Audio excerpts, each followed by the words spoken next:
Welcome, everyone, to LOA Uncorked. This is Holly. And this is Jeanna. You look suspect to me right now. I'm like, is she going to spring something on me? Like, I don't know. I'm a little scared. My brain was going. I'm starting to flinch a little bit. Have I had a coffee today? No, we're so excited. Yeah, really okay, excited today. Yes, you're right. I almost forgot. I was so excited about our guest. I almost forgot. What have podcast are we doing before we welcome her? Yeah, we got a little work to do first. I'm like, get on it. What am I supposed to say? Exactly. Oh, I love it. Well, we're so excited today because you know what, Jeanna? Mm-hmm. I mean, you may not know all this, but I think you do. But let me spring it on you. I know a lot of things, but I pretend I don't. It's part of my charm. Yes, what? She's an author. She's a doctor. Yes. She's a podcaster. Yes. She's pert near everything. What's pert near? Pert near? Well, in the South, that means pretty close to or kind of close to. I get it. Yeah. I get it. Okay, so in the house today, I mean, this is a first for an LOA Uncorked in the house. In the LOA Uncorked house, we have Dr. Jayne Marquis. Yeah. And she has authored the book, Jayne's Empowered Handbook, featuring homeopathic remedies and cell salts for everyday use. So we're going to talk about that. I do love me some salt, as you know. Well, these are not the same salts, Jeanna. I understand. She had me at salt.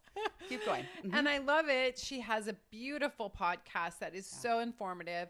Empowered Mind, Empowered Health. Yeah. And I love it because I'm running around the house. We were on our podcast, Truth Be Told. We will link that in the show notes so you can go head on over to our podcast, listen to us, listen to all her other amazing, outstanding guests. Yep. But spiral up and spiral out. I love that. That is her branding. Best tagline. She's amazing. And we're going to hear all about Marquis. Everything. And her last name is Marquis. I mean, it doesn't get more headliner than that. I know. Really, truly, yeah, right? That's so true. So good. It's so true. So welcome to LOA Uncorked, Jayne Marquis. Hi, Jayne. Thank you, guys. I feel like I should be over there. It would be more fun. It would be. For sure. I mean, that is the sad part about both COVID and just, the opportunity we have to talk to people all over the world is that oftentimes it's not in person. And it's always better in person, but we will make this work. I'm pretty sure. I know. For sure. I know. Oh, I'm so happy, though, that, it's opened up the world a little bit more. And you're in Canada, right? Yeah. Well, I was in Canada. I moved to Montana. That's right. Oh, right. Shoot. Okay. All right. Well, we could get over to Montana sometime. We absolutely could. Oh, yeah. Montana's beautiful. Yeah, for sure. I love it. Well, welcome, Jayne. I think it would be helpful if you could just share with our audience, as Holly has researched you. Surprising she doesn't have your address in Montana. She has researched, and we've read the book, and and so excited for the conversation today. But maybe if you could just give a quick overview of yourself and your background and kind of what brings you to the work that you're doing today for our audience, just to sort of ground the conversation today, and then we'll no doubt have plenty to talk to from that. Well, it's kind of a fun story how I became a naturopathic doctor. Yeah. I grew up in the country in a really small town, and my mom was very into natural medicine, but it never really occurred to me. I went to university, came back, worked in the family business, and then, I don't know, maybe 5 years in, I was reading a book called The Law of One, and I realized how important it is for each of us to be living our true purpose, the reason we came to the planet to help, right? And so I remember learning some of the techniques that they taught and doing some of the meditations. And I got down on my hands and knees in true prayer and connected with my heart and my higher self and sent the message out to the universe that I wanted to know what I should be doing on the planet. And then what you do is you just let it go. And a few days later, I was walking my dog. So I was in a very quiet, peaceful mental space. And I just heard the words, "You should be a doctor," just, swept over me. And I knew it wasn't my mind thinking because it had never occurred to me. And so wow, I was like, what? So it was like a voice, like an audible voice. Yeah, it was like a voice you hear in your head. Yeah.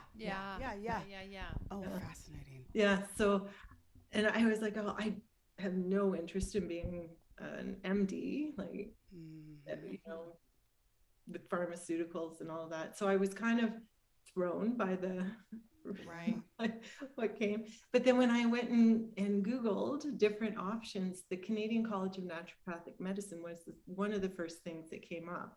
And I got goosebumps when I read their philosophy and what they taught. It's like a 5-year degree.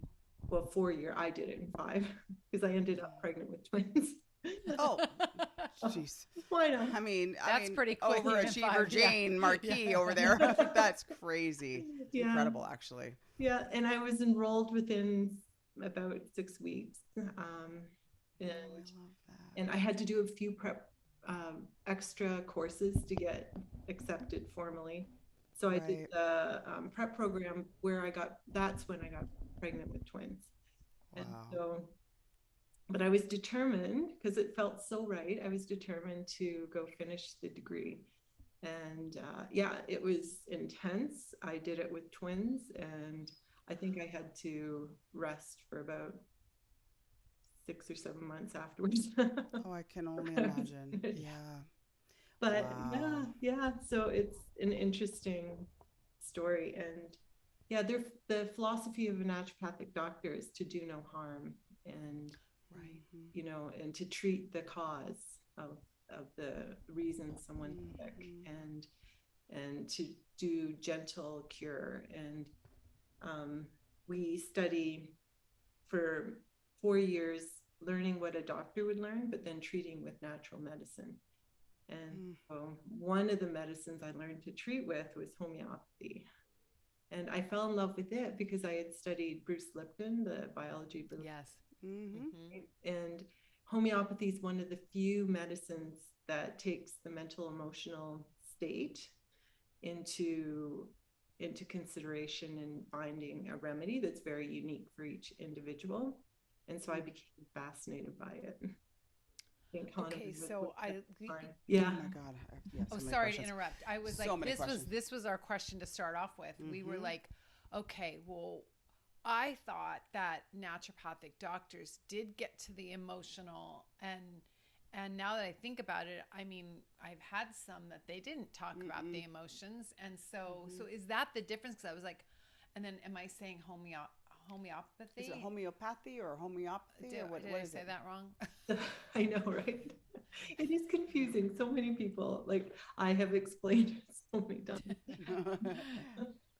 So as a naturopathic doctor, you learn different modalities, and then people become better at some than others. Like we learn acupuncture, nutrition, orthomolecular medicine, which is treating with vitamins, and treating with botanicals, plant medicine, and massage therapy. But then homeopathy is one of the modalities that we learn to treat with. And that's the one that I decided to become, that I was most interested in. So I went, even after naturopathic medicine, I went and studied for 2 more years to become a homeopath. Because in that course, we learned so much that you really need to find your focus, your lane, and then become really good in that. And lots of naturopaths, like they may treat with, acupuncture, Chinese medicine, herbal medicine, but not homeopathy.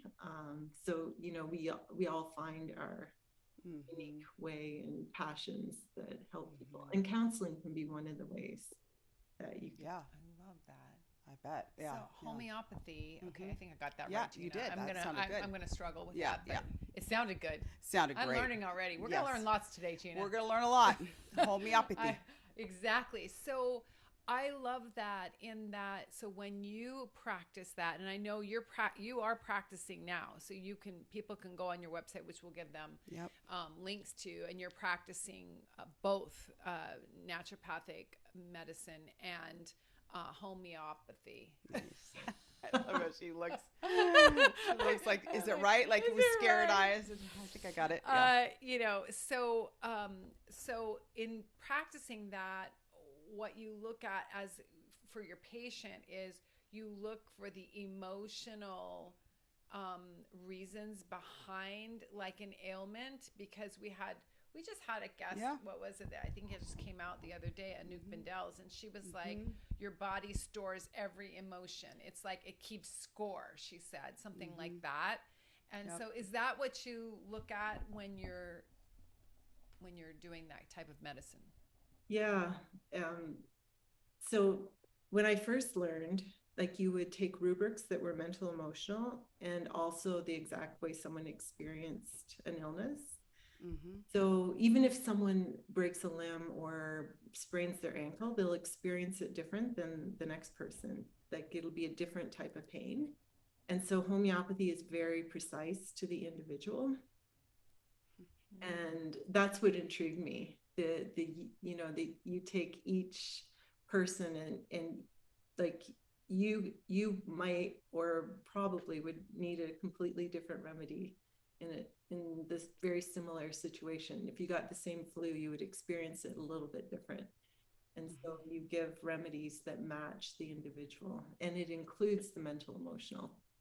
But as I went down the path, I was introduced to Divya Shambra, who teaches from India, and she has just an incredible method of getting right into the unconscious mind.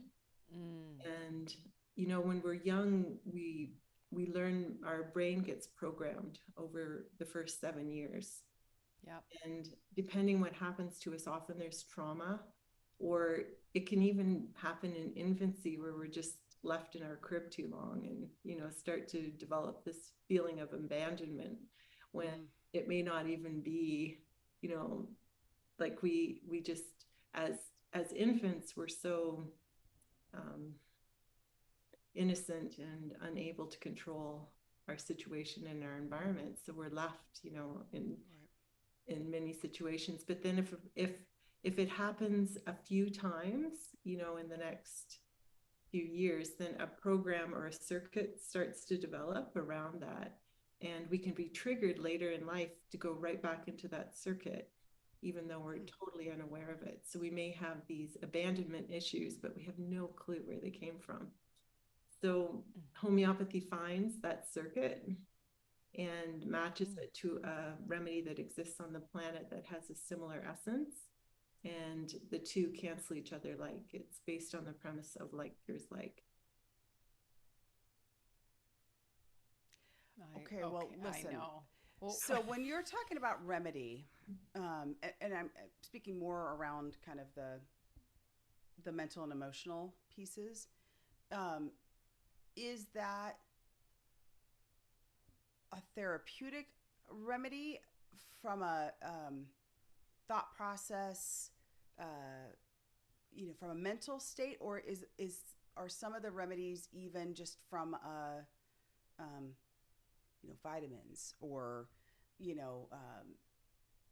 exercise? I'm just sort of what's encompassed in what a remedy might be, I guess. Is maybe a more clearer way to ask it. So a remedy is made from something that exists on the planet. It can be a mineral, a plant, or even like an animal's milk.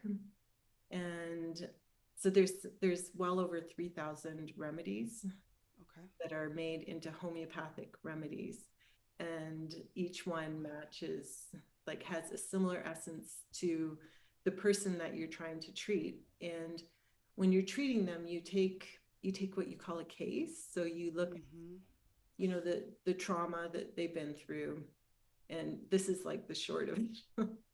But then all physicals, right, are included, not just one that you're trying to heal, but everyone, because they're all connected and all part of that individual, and they're all a reflection of what's going on in the mental, emotional. So what Bruce Lipton teaches, and what I believe in homeopathy, is that if we have like a stress response or an emotion that's negative, even positive, that sends out a whole cascade of chemicals into the body. And so if let's say you're suffering from high blood pressure and you're laying on the beach, yet there's something there that reminds you of a stress state, you can still have the high blood pressure, even though you're laying in the sun trying to relax, right? You're triggered right back into that state, and therefore experiencing high blood pressure. And, you know, there might also, the person may also be experiencing, you know, a problem with their knee that also feels like pressure, right? So start to see this, this picture that comes forward as you take someone's case. So I love that. I mean, I love that example too. So like okay, so let's, for example, I mean, this is just, Jeanna's like going, you already know what I'm going to say. I know, I am getting there. Yep. I don't know. Okay, so like, see it in your eyes. For example, so I'm trying to figure out like who would be the best patient for you. So like, let's say that I have digestion issues. Now, when you look at it from a homeopathic state, you would look for the essence of what that programming is. Is that how, can you run me through that? And then like, what would I expect as a patient coming to you? Right. And how long as a patient, given the intricacy of everybody's case and trying to pull it all together, even things that are disparate that don't feel like they go together, right? I mean, you're looking at the whole, right? Yeah, my digestions were different than your digestion. Correct. We're not robots. Correct. And then you have other things going on. I have other things. So I'm just curious, like how long from a welcome session with you to a remedy? Like what's that process and timeline too? I'm just curious about that. Yeah. On average, obviously. Yeah. Usually it takes about 2 hours. Oh, okay. To gather all the information and Yeah, and we're not used to paying attention to what say we had stomach issues or, you know, a pain there. Like people will say, well, it hurts. So it takes time to go into how you experience the actual pain as an individual. Right. So and then to gather all the different physicals and to go back in time, you know, to see what happened mental, emotionally. And then there's the way I take a case with Divya is you go into the 5 senses, because that's how we gather information in the first place. So by going there, you start to see the pattern, and eventually it goes to an exact remedy that's meant to help with the physical symptoms that someone's experiencing. I love that. I think that's beautiful and much needed. And I suspect for many of us, hard to do. You know, I think everybody keeps moving so quickly that really, like, to explain pain. Yeah. You know, I just don't think, at least I don't always say, okay, how would I describe this? How would I? But she has penetrating questions. I know. I'm sure she'll pull it out of me, but I know. But it is interesting to like think about, you know, how you would describe pain how you would describe something you may have been dealing with for a very long time, right? And you just kind of park it in this "it hurts" category, and beyond that is not really a whole lot. You know, I don't think about how does it hurt and why does, you know, in what way does it hurt? You know, it's fascinating. Right? And we're so used to saying we have pain and then taught to just cover it up, right? Right. Where we feel it, exactly where we feel it in our body, what type of pain. Like headaches are so unique to each person. Absolutely. But, yeah, you just got to power through, right? Yeah. Oh, okay. Well, and a skilled homeopath just, you know, teaches you as you go, and so it becomes more natural. Well, it's another level of mindfulness, right? It's learning to be mindful in a different way that is more in tune with, you know, your physical body and senses than just, you know, what you're experiencing in the moment in life, right? Absolutely. Yeah. So let's talk about your book, Empowered Handbook, you know, featuring homeopathic remedies. And she asks it like it's a question. And cell salts for everyday use. Okay, so there's 12. I didn't know I had never heard. Like I dabble in. I don't know. I dabble in everything. Yeah, Jane, that's what I was going to say. Everything. And then I think I know. And so I'll be like, well, yes, I know all about medicine. I'm not a doctor. Okay, I don't know anything. I know nothing. She does this out in public with the people. Yeah, no, I do know. Yes, I think I know. Yes, this is what it is. This is actually, I'm danger. It's danger. Put that above my head. Yeah. Okay, but I'm going to be even more dangerous now because you are going to tell me all about cell salts and how what are they first to and how do we use them? And they're cell salts for listeners. CELL salts. Yeah. Correct. Yeah. Because thank you. Yeah, it was found by Chisler. He did approximately 100 years ago. He tested all cells and he found that they contained 12 essential salts. And they're called salts because they'll have a salt has 2 different minerals, like calcaria phosphoricum together. So that's why they're called cell salts. And so when I learned homeopathy, I learned about cell salts. But what I found is that I could teach mothers and I could teach people about cell salts very quickly and in a way that they could use them at home in the middle of the night. Whereas homeopathy can be quite complicated, right? Like if somebody has a cough, have to know, where do you feel the tickle?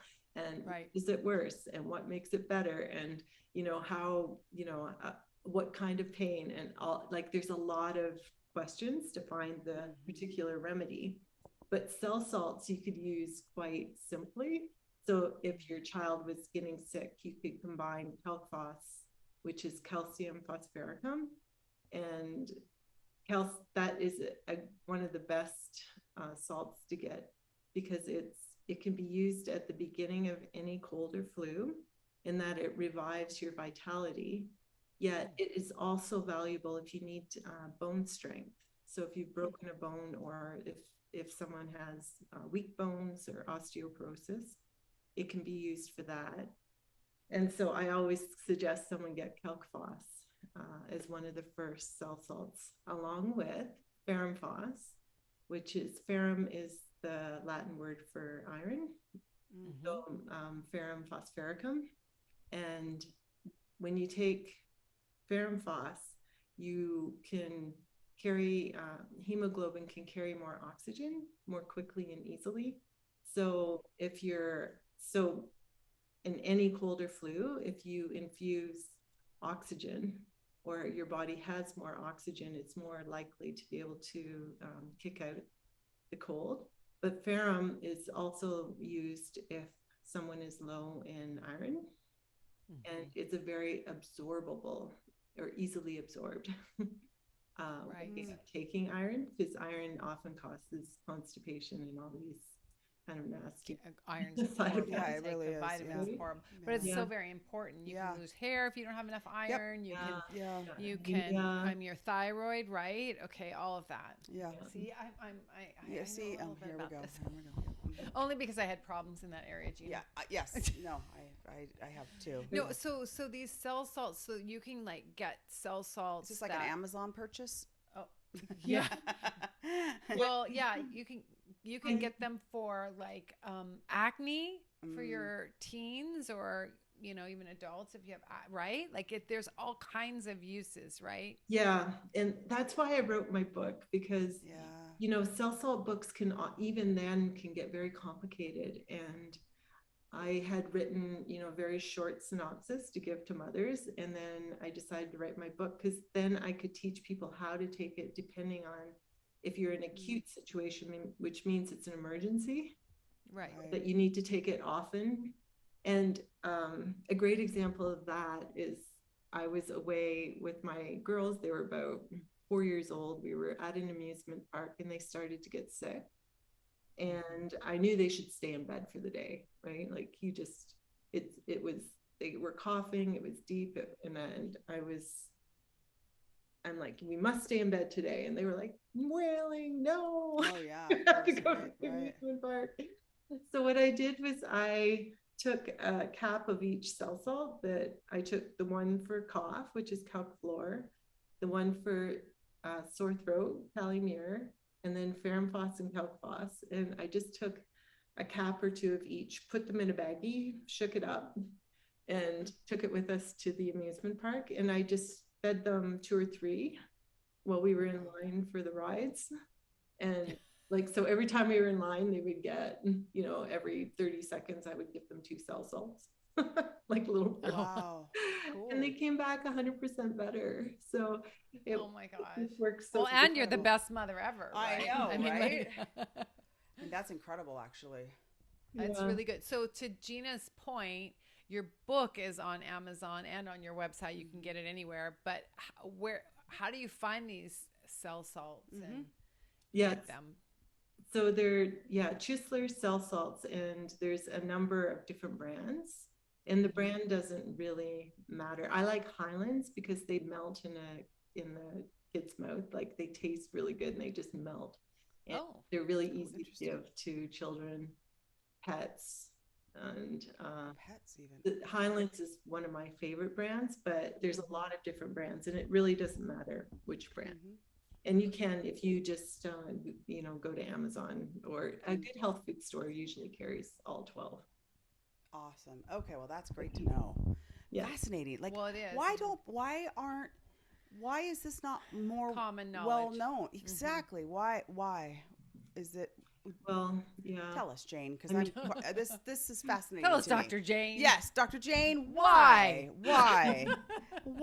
is this important information being kept from us? I know. I had an interview with a scalar energy scientist, and I asked him about homeopathy, and he was like, yeah, homeopathy is scalar energy. It's taking information and treating the patient with information, and it cancels out the discord that's going on in the body. And, when I was studying as a naturopath, but even more as a homeopath, we were taught, at the turn of the century, when pharmaceutical companies wanted to become powerful and own the world of medicine, they put out hundreds of homeopathic schools, and they've done a good job of making people think that homeopathy is bogus, that it doesn't work. And the way they do it is one of the things that I have read is they'll stand on a street corner and give everyone the same remedy, and then ask, like, are you better? And first of all, they didn't have the same illness, and second of all, they're all unique individuals. So it just makes zero sense, or they completely don't understand what homeopathy is. But and let's face it, when pharmaceutical companies, they want to make millions of dollars on any drug they put out. Whereas homeopathy is based on one leaf of one plant that can make hundreds of remedies and cost very little, and actually do a beautiful job of curing the cause of why someone's sick. So unfortunately, there just isn't the money in it. And that's the bottom line. Capitalism. Shocker. I find that is a shocker. Shocker, really. But the good news is we're getting the information out. No, the I think it's cell fantastic. salts are not that expensive, is what I'm hearing then from you, right? And then your book is out there, and you have dosing. You have a whole chapter or so on dosing, right? To teach, because often you can find out maybe what remedy to take, but you don't know how to use it. So and when COVID broke out, I realized I had very little fear, because I had all these tools in my toolbox, right? And homeopathy has been used successfully for epidemics. Like, I'm like, oh, you just treat it like anything else. But then I saw this mass fear campaign, and it's based on people being programmed to give power away to someone else, like to a doctor or to a pharmaceutical or to a pill, without really understanding their own psyche and why they got sick. But between the programming that's been going on for 100 years and the fear, I just wanted to do something that could empower people, like teach them some of what I knew. And as they experienced that, they would become more likely to want to learn more, you know, as you successfully, you're just more intrigued. So well, and less fear on the planet is always a good thing, right? Energetically, for sure. Yeah, because that was, you're really true. I mean, that beginning of that pandemic, it was like, it was very frightening. Right? For sure. Yeah. Mm-hmm. When there was lots you could do just to build your immune system, and, you know, and if you, in homeopathy, like you can treat successfully, epidemics have been treated with homeopathy by giving, you know, a remedy that matches most of the symptoms, or maybe there's 4 remedies that help. But what I did in my book was put 17 remedies that could be used often every day, like apis, which is honeybee for a bee bite, or arsenicum, which is a great remedy if you get food poisoning, or arnica if you sprain your ankle or break a bone, right? And so I it's a different way of using homeopathy. It's used more in that emergency situation rather than, you know, the deep case taking, which gets to a more chronic disease. But if you can see success there, then you build confidence and you know that homeopathy works. And when used properly, it acts so suddenly and just incredibly beautifully that you're like, whoa, what just happened? There's, you know, lots of doctors that have become homeopaths because they, you know, tried to cure something in every way, and it wasn't until they were given 2 pills of homeopathy and then they were better that they became homeopaths. And I have, like, to tell people this story of why in homeopathy, why it's important to connect the mental, emotional to the physical. When I was becoming a homeopath and I was just learning, one of my girls were sick with a cough, and I tried to give them, you know, the polycrusts that you read are good for coughs, right? Like Spongia, Rumex. There's, like, you know, about 12 polycrusts that are really helpful in coughs, and nothing happened.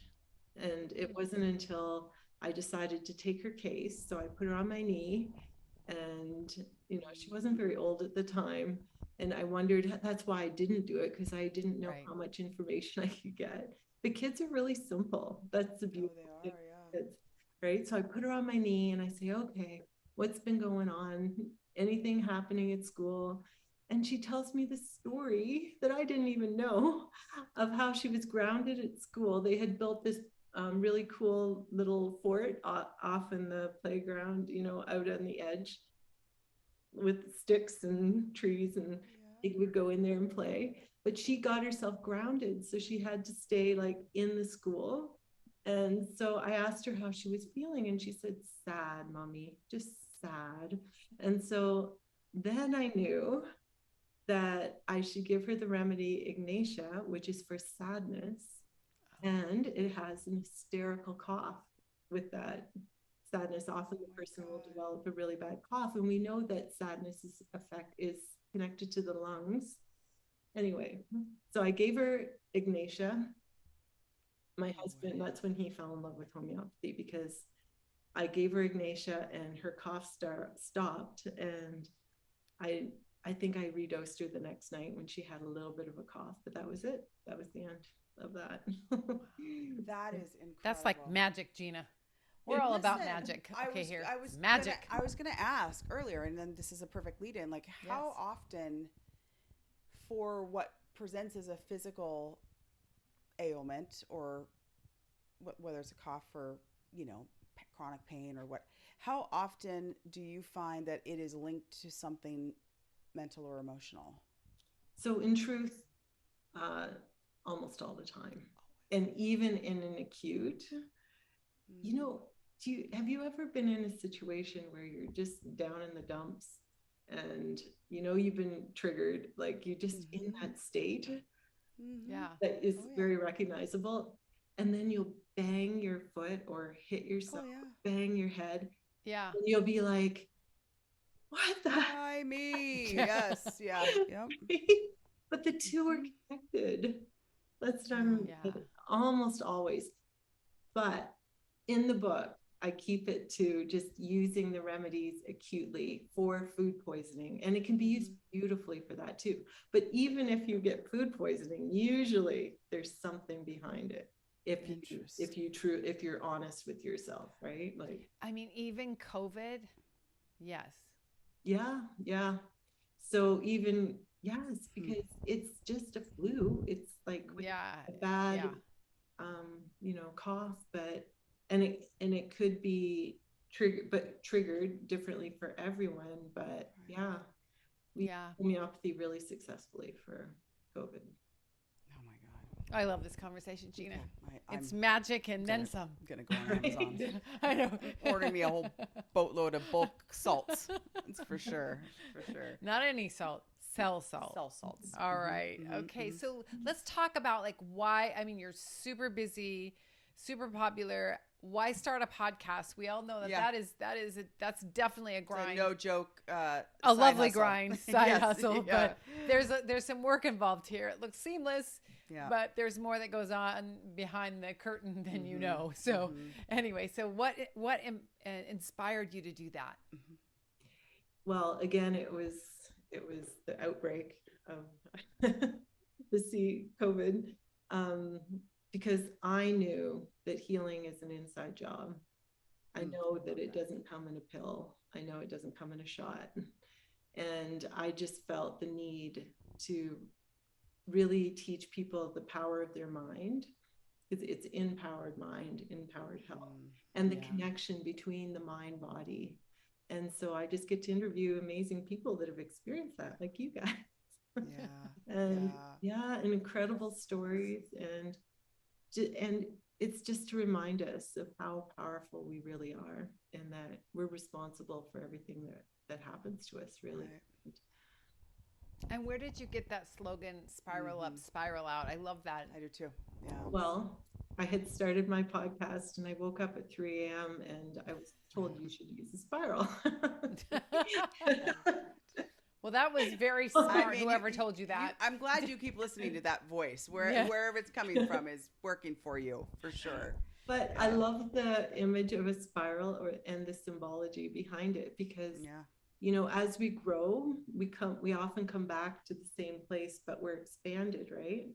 So that's how in a spiral it grows and exists. And spirals are ubiquitous on the planet. They're kind of everywhere if you look around, and they're part of nature, part of us. Even our blood pumps out of our heart in a spiral motion. Oh, it does. Wow. Okay, that's well, that's news to me too. And I think I loved it. Spiral. Yeah. No, that's beautiful. Well, and I think I loved it so much because when we were talking, and I don't know how I actually got it into our episode, because I was like, well, it's sort of like, you think you're not progressing because you feel like you're in the same spot, but you are expanded.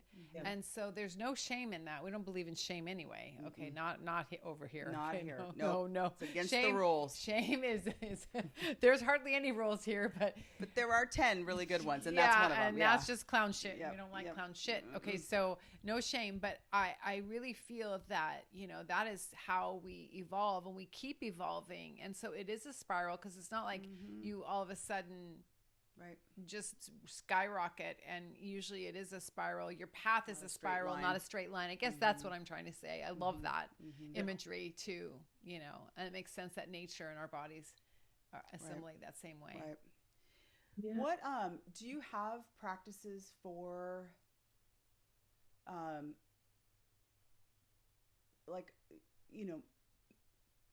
mental, getting your mind right, making sure that you are coming at the world in a healthy, positive mindset? I mean, is some of your practice get into that as well, Jayne? Well, yeah, like when you find a homeopathic remedy that's through a case and is your remedy, what it does is erase a lot of the programs which cause depression or anxiety or stress, often for no reason, and we don't even know why. Right. Like, again, have you ever been in this really good mood and then something will happen and you'll just be like, boom, right back into yes, certain state. Yeah. So a remedy helps you eliminate that, whatever is happening often. And I believe that without that programming, without those triggers, we're more likely to achieve the reason we're on the planet and be more connected to our higher self, because we're not pulled into these sets, or it's almost like a pattern, right? It's the subconscious limiting beliefs. Yes. Well, that's got to make, I mean, I can imagine so many people. It makes me feel like, wow, okay, well, it is something that can be addressed. It is something that can relatively simply be managed, right? Because you hear people who really suffer with like depression, talk about, it's just a struggle their entire life. It's been a struggle their entire life. Well, let's talk about depression and anxiety and I mean, the mental illness, since COVID, that's gone up. I've seen it in the teenagers that are around. More pronounced. And, that I would think is that a candidate for homeopathy? Yeah, like any depression, any anxiety is a candidate. Yeah. And, often people go to get counseled, right? And they'll talk about their story and they'll feel better for a period of time. But because the trigger lays in the unconscious and can include everything that was in the room, like say you were abducted by a terrorist and you were tied up in a chair and had water poured on your head for hours, but there was a waste paper basket in the far right corner with a red piece of paper in it. That becomes part of the scene that's involved in the programming that creates post-traumatic stress disorder. But you don't know that the red piece of paper in the waste paper basket can trigger that state. Right? So people get triggered again and again, even though they've, talked out this whole scene about when they were in this chair and the water poured on their head and they think they've got through it and they're okay now. But then that red piece of paper shows up somewhere and right? No, you're so right. I mean, you've talked to your inner child. Yeah. You've talked to all that. Done all the work. Go back to your other example where you're a baby, 0 to birth to 7 years old. And I can't remember what the hell was going on back then, but, and most people can't. Okay. Right. And you don't know whether you were, so trauma, as we've learned on the podcast from our guests, includes good things that didn't happen to you. Like you weren't nurtured, you cried in your crib. You wouldn't know that. Too long in the crib, as she mentioned earlier. You weren't comforted. And I don't know, as an infant, we probably do notice stuff in the room, and things like we just wouldn't know, how the hell do you clear that? By talking to your inner child and say, I'm not, what do you need right now, inner child? I don't know. I mean, that's like, it's a big thing to me. One of the things that triggers me or can easily switch my mood or be influenced by smells. Oh, right. Because one of the ways we're programmed is through our 5 senses. So it could be someone smoking a cigarette in the far room while you were having this happen to you. Yes. Exactly. So then when you get that smell, it puts you right back into the state. So so when I take a case, we go into the 5 senses, and that's actually how you get the deepest into the unconscious mind. And food, fears, dreams are all included. Yeah, no, I love that. I feel like Jeanna, you're right about capitalism and such, because I feel like there's so many, and I'm fine with people being on drugs if they need to be on drugs. Okay. Like I'm fine with that. But it's like with anxiety and stress and depression, I mean, it seems like you'd go first to homeopathy to see if you could get some relief there before you go. But it's almost like it's not even talked about. People don't even know. I think many people don't even know about it. No. I mean, and I'm like, and I will also say, I think even from a naturopathic standpoint, it's really hard to find providers. There just aren't. Either that, or it's not as easy to access them and find them as it would be an MD that's part of a because we used to look right? in our area. Now that you can go online, so you can go online to Dr. Jayne, and you take children and teens, don't you? I mean, I think I saw that, right? Yeah, yeah, anybody. Yeah, and so I mean, as the world is human. Yes, well, but we can feed our dogs cell salts. I love that too. Maybe there's one for Cooper's eye. Anyway, so I do, maybe. Yeah. Okay. My pet's eye, he has chronic eye issues, and I'm trying to time jump.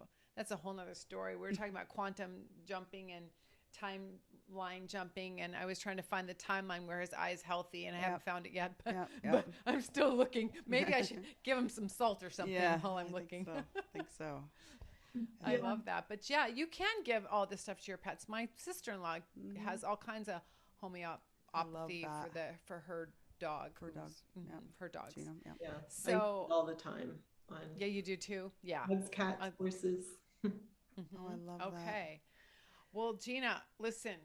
I'm hitting my head. I have another question. Okay. We're not wrapping up yet, are we? Because I have one more question. Yeah, you can. Yeah, absolutely. Okay, so go, girl. Jayne, I'm sitting here going, I wonder when Jayne goes to an actual doctor, like a MD doctor. Does she go?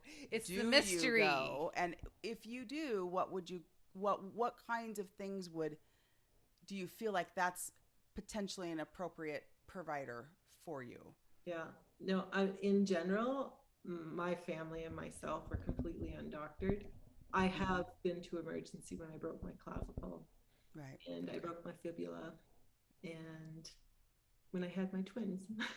Yeah. Other than that, no, not at all. Like if I start to feel pain in my body, I'll look at where am I stressed, what's going on, and I'll know that I need to work through something, or I don't believe in ever just going to the doctor to get medicine. Right. Well, I love the other thing that you commented that we have not teased out is I wrote the book for mothers. You've talked about mothers a lot of times. And really I, as having babies, I was like, please God, don't ever make me go through that again. It was the most stressful period of time because they had fevers, they had whooping cough. I don't know. Well, they had so many things. I don't know. They had so many things where I can't sleep. I have to watch them all night, and to have this information, I totally would have been dosing. Now, I mean, they're teenagers and adults now, but I can still dose them now. Yeah. They listen to me. But particularly that period of time is really... audience members that have younger children, I can see it. This would be just a lifesaver. Huge. Yeah. Yeah, like if you give a child Calcphos and Ferrophos at the first sign, you see that little drip in their nose or the first little tickle, like it often just aborts everything. Wow. Yeah. What about I know we were talking about just, anxiety and stress and some of those other things, but what about ADHD in children? Oh, good question. I was going to say for kids, how they come back from a birthday party and they're all hyped up and you just need them to go to bed. Just calm down. Yeah. So you can use MagPhos, which is magnesium phosphoricum, and CaliPhos, which is potassium phosphoricum.